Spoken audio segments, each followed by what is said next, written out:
section, and it's called Up in Smoke. Shaded under sugar maple, yellow birch magnolia, the old girl's aged well. Eastern cougar, red wolves, and black bears, her companions all these many years, with occasional settlers paying respect. There have been wars and railroad intrusions to endure, nothing like the stubborn kudzu of developers and tourists these days. Why, 10 million visitors came traipsing through these parts a year, seems like.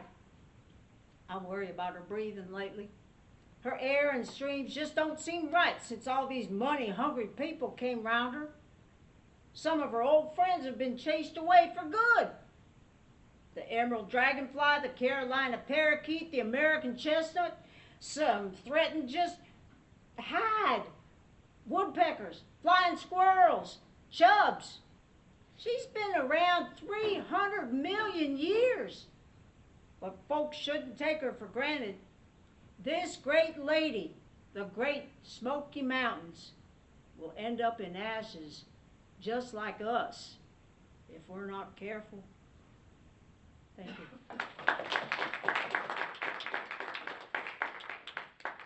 Okay, Dawn Patterson. Get the name right this time. So Dawn is obviously a Bridgewater student. We're so happy to have you with us and reading. I'm happy to be here. So please bear with me. This is a poem that I've not ever read out loud before.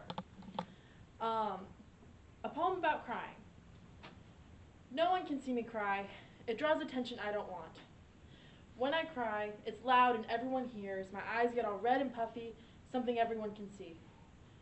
My voice cracks, and when others ask if I'm okay, I say, yes, everything's okay. Can they tell I'm lying? I don't want to know. No one can know. No one can know. I don't want them to know. No one is supposed to know when I cry. Thank you. Good job. Thank you so much, Dawn, for sharing with us. And it takes a lot of courage, especially when you're young and a student, to start sharing poetry. So thank you for that. Thank you for having me. Okay, and Loralee Clark. She's read a poem or two before in front of people.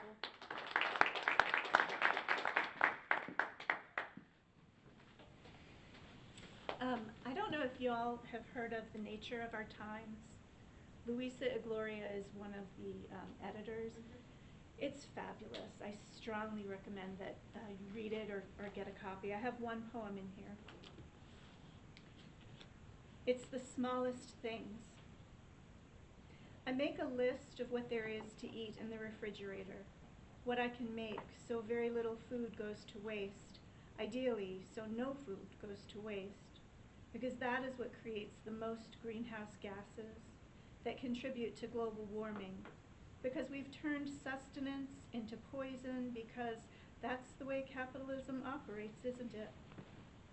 And what can I do to battle big corporations that spew out chemicals, turn communities into slaves who work to be able to buy food packaged in more chemicals? I have to do something though, so I make a list. Chicken soup from 2 roasted breasts, meat picked and saved, the skin and bones boiled with vinegar, sage, and chive salt to make a broth, the cold leftover baked beans, the olives chopped and mixed with cream cheese to spread over bagels for breakfast. Tomorrow, cooked asparagus, the stock from a second bone boil, the cooking water from the asparagus, some onions and garlic, cream of asparagus soup. I will boil the woody asparagus ends in more hot water for another broth, compost what is inedible. I will waste nothing. And next year, I will not buy asparagus. I will plant lamb's quarters, native, nutritious. I will curl into myself so tightly my body becomes a shield against Monsanto, against capitalism. Maybe I can scoop out a piece of peace for myself, my children.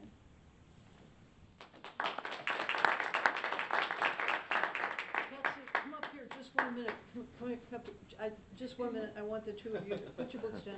I want to thank both of you for running such Stan. I want to thank, come here. I want to thank both of you for running such wonderful workshops, because you know, it's really important that we, bad boy. Got it? One more. There you go, folks. Thank you. Because both workshops were wonderful.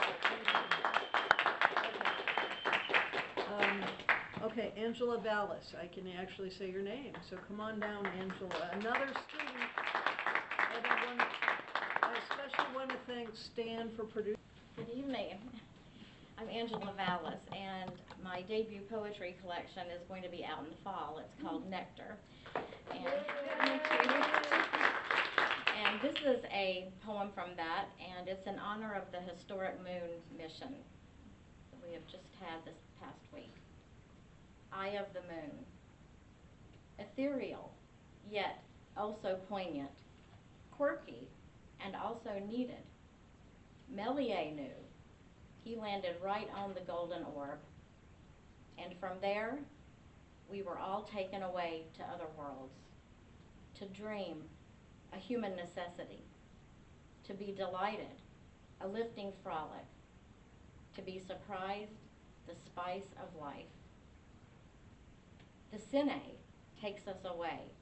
We explore new terroir. As we envision flights of fancy, we are taken along our own whimsical, moonlit pathway. Thank you. So I'm going to read from my book, Some Boys Are Better Dead. If you like latchkey kids, or the 90s, or people who get away with murdering rapists, or verse novels, this is for you. So it's 5 different speakers. They all speak in a different poetic style. And this is Donna, who is one of the people who gets away with murdering a rapist. It's called Anima Sola. Who taught these men? Who taught them we were meaningless? Whose lexemes fill their mind with definitions of us? Do they define us at all? Is indifference taught or inborn, like hate? Do they not think we think, but they do? And are we not, but they are? Are we only animals, beasts to be burdened with their desire? They preach that the attention they bear defines and defies and deifies and defiles, and they build their pretty worlds where we exist at their will.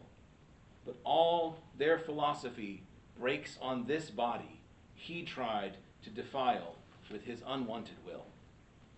The flames of his flesh fall away beneath my feet as arms are unchained, and I look up to heaven where the stars have seen and done nothing. My salvation rests in me. There is no message in this. This final brutal silence is not my fate, the wages of a woman at the wrong time. I hold no sin, but then the weight of what they will say surrounds my memory. The shade draws itself over my eyes, and there is nothing to believe but despair. There is only the reality of flesh and of the tear he left, kissing me and saying he had to leave. I could not speak. My heart was silent. I want to scream his sin like a song, but my mouth is full of shame. If I could call like the sparrow, I could avenge, but I cannot weave this reality into me. There is no fabric to rend. There is no sister to save me. There is no one who can know my story. I am enveloped in hate and full of his filth, but I can stand. I stand, I walk, I am. The pain of his sin hits me again, and I stumble, but I do not fall. Though the agony remains, his filth will not stain.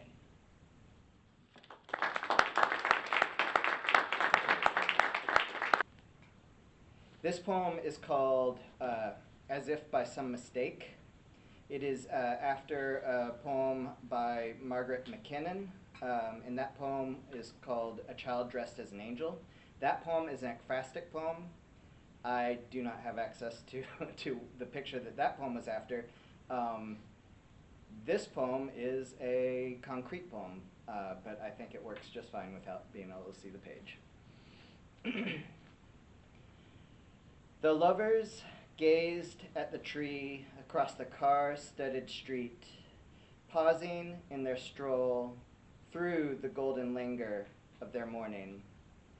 Somewhere behind the tossed rocks of engine noise and the muffled bustle of commuters, who were a river to the lovers' rise, there seemed to live a conversation in a tongue they could not recognize. Among the limbs, all yellow, brown, and bare, stood a single tree, full of spring's bright and tangy green. It was not simply the vibrant color that left the pair stunned, but the vibration of the leaves themselves, as though the tree shook in a solitary wind. Then one of them gasped, and the other held up the soft palm of one hand as a leaf from the top of the tree alighted, and in a single motion the others followed. The foreign conversation picked up its urgency, and what had been taken as leaves rose in a fluttering mass over the office spaces and living rooms of the buildings that lined the street